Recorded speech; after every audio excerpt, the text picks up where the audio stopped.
Salam do'stlar, men Uyg'ur Sara Said. 10 yosh vaqtimda dadamning meni Qashqarga kelib bag'in shundoq aniq esim turibdi. Shu vaqtda og'inlar qatorida Tayyar Talib akamizning uyiga mehmon qilib borgan edi. Uzoq yillardan keyin Qashqar diyoriga qayta oyoq bosganimda dadam bilan munosabatlik shu eslamalar meni Tayyar akamning ishg'oldiga boshlab keldi. 20 yildan keyin qayta uchrashganimizda xuddi dadamni ko'rgandek hayajon bilan qo'llarini ching siqimdab turib ko'rishdim.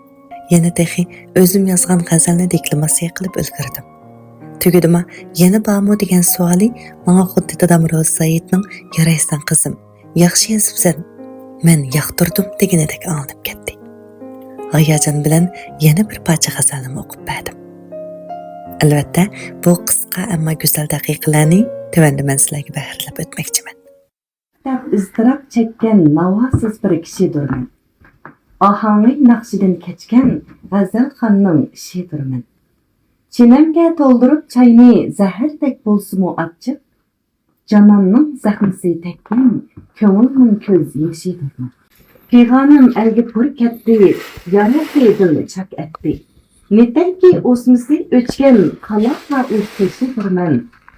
Paraset dilbiri hamdam dilimga her vaqt helham, hayotga hikmeti yandash, onun hem dilkishidir.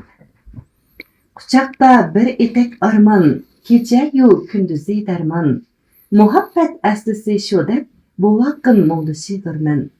Yezib kunda tuman ash'ar, o'tar bu kunlarim tekrar. Yo'rinqash suyida aqqan go'hardek qashtishidir.